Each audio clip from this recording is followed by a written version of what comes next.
Two schools in Maidenhead plan to use donations from parents to put towards pens, pencils, exercise books, reading books, textbooks, science equipment and all instruments. Photo Getty. Serena Sandhu. 4 days. Thursday, November 16, 2017. Schools hit by funding cuts in Theresa May's constituency have written to parents asking for donations to help pay for books and stationery.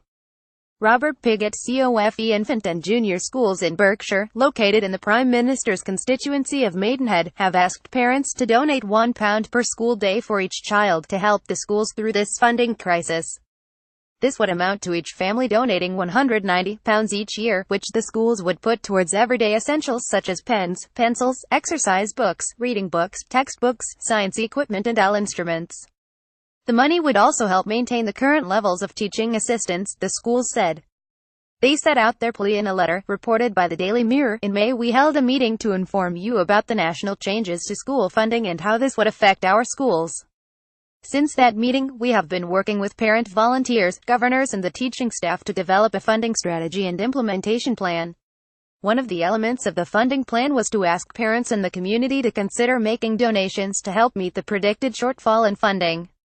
Therefore, like many other schools, we are now requesting voluntary contributions from parents, angry at the government. Parents of pupils at the Robert Pigott schools expressed anger at the letter asking for donations.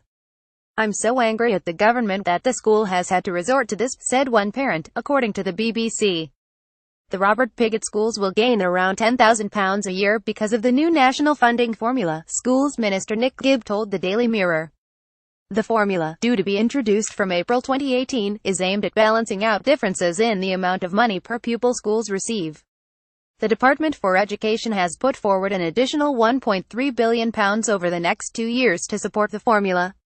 Justine Greening, Education Secretary on National Funding Formula. Not only will the national funding formula direct resources where they are most needed, helping to ensure that every child can get the high-quality education that they deserve, wherever they live. It will also provide that money through a transparent formula, providing greater predictability. Not a unique situation, but Shadow Education Secretary Angela Rayner said despite government spin, cuts were already severely hitting schools. Theresa May was elected to represent Maidenhead on a manifesto that guaranteed to protect school funding, but she can't even keep promises to her own voters, let alone the rest of the country, she said. John Coe, the spokesman for the National Association for Primary Education, told the organization was strongly opposed to requests to parents for voluntary donations to school budgets in respect of essentials such as stationery and books.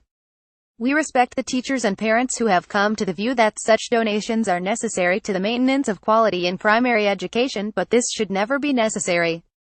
Voluntary donations will further exacerbate differences between families and make the bridging of the attainment gap even harder to achieve. Primary schools must be properly resourced through official funding." The Maidenhead schools are not alone in asking parents for money. 6 months ago, a head teacher at a school in Cumbria asked parents for help with paying for pencils, paper, soft footballs and skipping ropes. "This is all equipment we are desperately short of, and by asking you, we are hoping to highlight the effects of the school funding cuts," the letter read. In news http://sinews.co.uk